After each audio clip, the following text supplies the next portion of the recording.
1864 to 1914, the Reconstruction Era, The Notorious Jumping Frog of Calaveras County by Mark Twain, A White Heron by Sarah and Orange Jewett, The Yellow Wallpaper by Charlotte Perkins Gilman.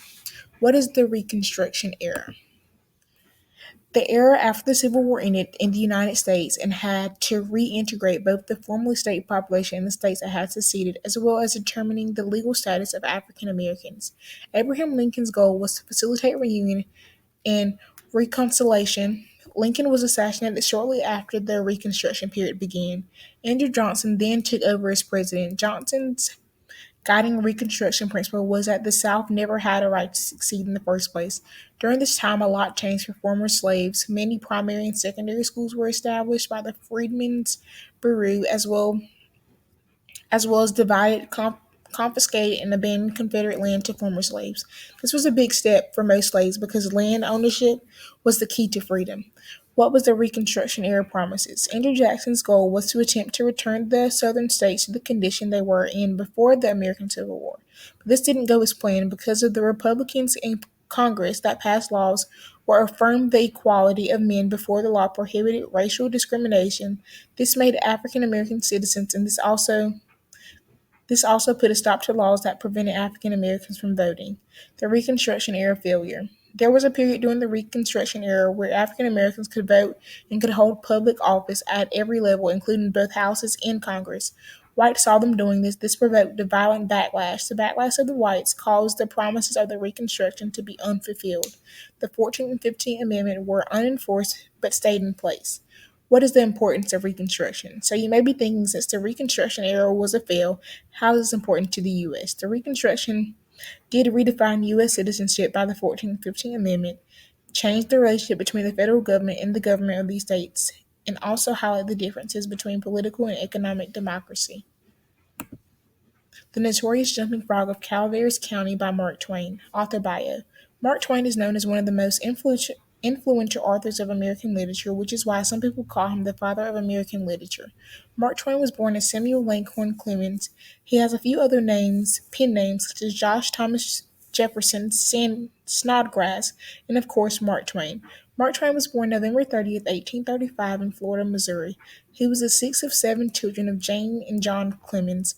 When Mark was 12, his father died of pneumonia. Mark was forced to get a job at the age of 15 at the Hannibal Journals, which his brother Orrin owned. He contributed short articles and humorous sketches.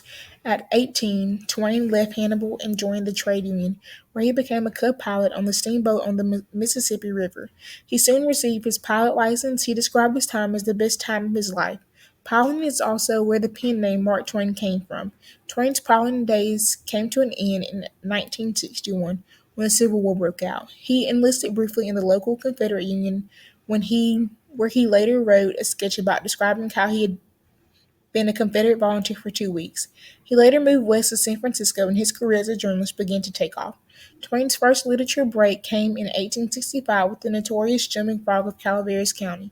Twain continued to write great works such as Tom Sawyer's and Huckleberry Finn, which is another one of his notable works.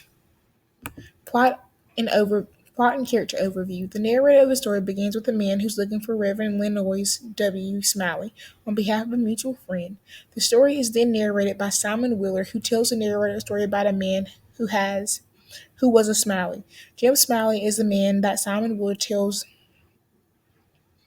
the story about. Jim Smiley is known in the story as an obsessive gambler who's willing to bet on absolutely anything. The centerpiece of the story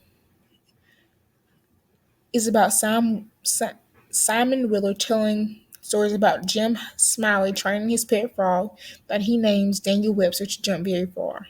Plot overview. Jim Smiley, who bets on absolutely anything, owns many animals and trains them to be fighters and racers. For instance, he trains his sickly-looking horse to hold back in races so he can save all his energy for the final stretch, so that he wins the race and becomes an unexpected champion. The tactic, combined with the appearance of the horse, caused a lot of people to be against her, which consequently wins Smiley a lot of money. One day, a stranger comes to town, and Smiley had spent the last 3 months training his frog Daniel Webster to jump very high. Smiley sees the stranger and decides that This would be his chance to make $40. So he bets the stranger that the frog can jump higher than any frog in Calaveras County. The stranger replies that he doesn't have a frog, but if he had one, he would take the bet. So Smiley goes and looks for another frog for the stranger to have. While Smiley is gone, the stranger fills Webster with a quill shot, which weighs Webster down. Smiley comes back with the frog, and it's time for the frogs to jump. Webster is too heavy, and Smiley loses the bet. How does this reflect the Reconstruction period? We know the Reconstruction goal was to bring the Union and reintegrate the states that had seceded. The unnamed narrator from the east visits a small mountain town in the west where he gets roped into hearing a long story told by Simon Wheeler. When Simon is telling the story, Twain emphasizes on the dialect. The story recognizes the cultural differences between the east and west, but seeks to preserve and celebrate them both. The whole part of the interaction between the narrator and the story and Simon Wheeler is based on Eastern introduction to the West. A White Heron by Sarah Orne Jewett.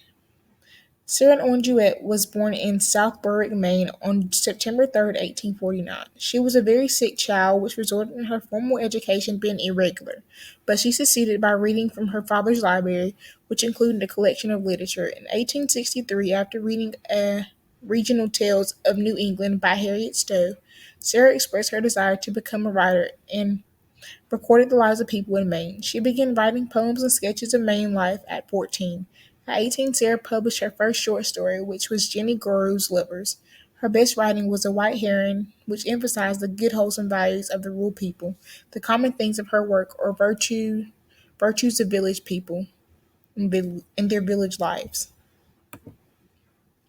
Plot and character overview. The White Heron is a story about Sylvia, who is a 9-year-old that has moved from a busy city to live with her grandmother, Miss Tilly, in the country that she grows to love. One day, while out on the farm, Sylvia runs into a hunter who she finds out is an ornithologist. He asks her for a place to stay the night, and he tells Sylvia and her grandmother that he's looking for a rare white heron. He's willing to pay anyone who can help him find the bird. Sylvia says that she has seen the bird and tells him she knows where the bird is, but when it's time to give up his location, Sylvia decides to spare the bird's life and does not tell the hunter where the bird is. The decision leaves Sylvia wondering if she did the right thing because her and her grandmother did not have a lot and she knows the money would have helped. How does the story reflect the Reconstruction era? During the Reconstruction era, the 14th and 15th Amendment are enforced, which are equality among races and the rights to vote for African Americans. All of this is a story about protecting nature and the beautiful things within it. The freedom of the white heron is also a metaphor for freedom among the African American race. Charlotte Perkins Gilman's The Yellow Wallpaper. Charlotte Perkins Gilman was born in Hartford, Connecticut on July 3rd, 1860. Gilman's father abandoned her mother and the siblings shortly after her birth, leaving them to struggle in poverty. As a result of this, Gilman didn't receive much formal education. She was an avid reader of literature. Gilman studied at the Rhode Island School of Design in Providence, Rhode Island, and began working as a designer for advertising cards and businesses. And she also had a job as a children's tutor. Gilman married Charles Stetson, a fellow artist. The marriage didn't work out. Gilman refused to accept traditional society accepted rules for married women during the 19th century and refused to submit a life devoted to duties of a housewife. She focused on painting, writing poems, and short stories. Gilman published her second poem in Duty Bound, which showed her feminist views, which rejected the 19th century marriage standards. After her failed marriage, she suffered depression and was taken to a popular neurologist named Dr. Selswear Mitchell, which was known for his rare cure for nerve disorders.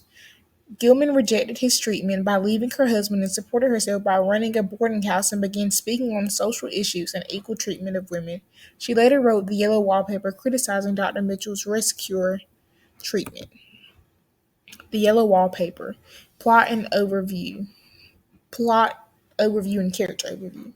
The Yellow Wallpaper is based on the story of a young woman who is the wife and mother, and she's experiencing some depression and anxiety, and her husband John, who is also a practical physician, believes that there is nothing wrong with her and she just needs rest. John diagnoses her with the disorder that he calls temporary nerve depression. In order to cure it, she has to rest and stay in the room of the nursery they rented for the summer and do nothing while in the room. She became obsessed with the yellow wallpaper and believes that there is a woman in the wall and decides to set her free. When her husband comes and sees what she is doing, he faints, and the narrator is relieved that she has to set the woman free. Relieved that she has set the woman free.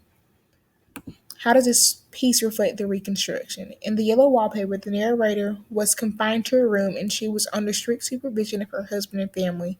This can be compared to the Reconstruction era when the African Americans were set free, but still confined to society standards of what an African American can and can't do. Although the 14th and 15th Amendment were in place, they still weren't treated equally. Conclusion side. In conclusion, the Reconstruction era redefined U.S. citizenship, changed the relationship between the federal and the government of state, and also highlighted the differences between social and political democracies. And we're excited. Thank you guys for listening.